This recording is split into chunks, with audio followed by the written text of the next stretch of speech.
Жртви на револуцијата секогаш биле незините чеда, најмилите. Откровението дека освен психичка, еден од нив бил принуден и на седативна тортура, веќе ниту изгледа запрепастувачки, иако не би требало да биде нормално. Безобразлукот и нечовечноста од секогаш бил една од клучните причини која компрометирале идејата на организацијата. Бе дрогира? Не е со класични методи на дрогирање, но со лекарства, со седативи, кои ги надминуваат на оние нормалните дози. Јас бев само физички присутен. Ако вие ги вратите снимките од судењето, ќе видите дека тамо е некој друг љубе.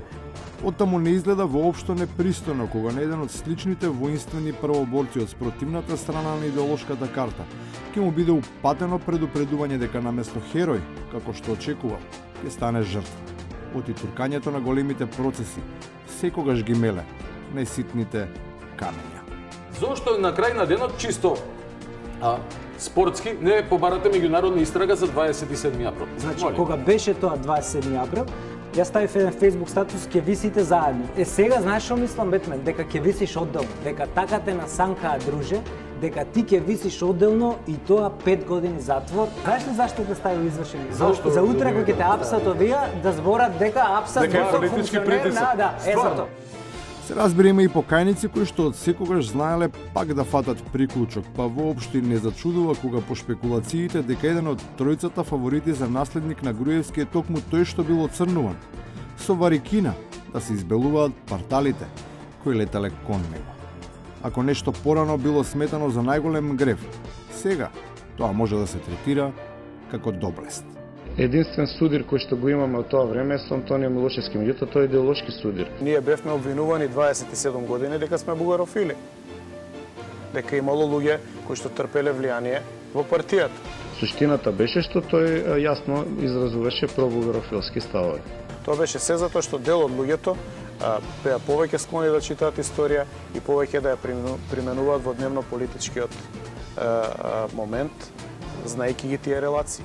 Промената на карактерот не е типична само за внатрепартиските односи, туку и за позиционирањето во општеството. Аршинот станува различен штом се станува власт, па критиките за нечие однесување како она во Битола, например, наместо да се употребат како предности доказ за трансформација, наеднаш си станува добра, применлива практика на сега веќе поранешната опозиција.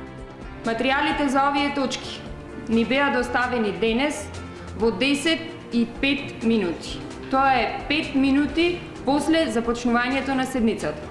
Сметам дека никој присутен советник овде во оваа сала не може да знае овие 150 лица кои се, како се избрани, по кој критериум и дали ги исполнуваат условите.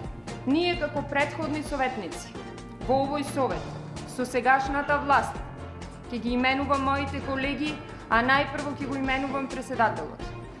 На иста ваква седница, на исти вакви точки, заради ваква работа сме гласале против. Очигледно е дека за да се подзачисти нешто посуштински да се смени, ке треба уште многу вода да протече низ затнатата политичка канализација.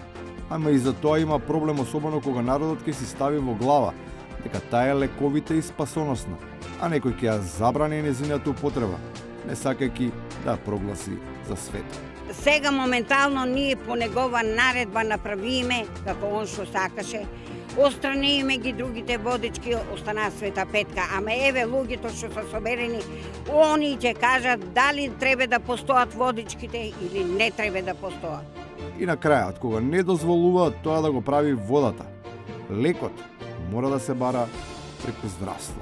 Многу е жално што и веќе верно 2-3 месеци, не знам колку, немаме министер во Република Македонија. Ова во соседните, балканските и останати земји не се случувало држава да биде без министер.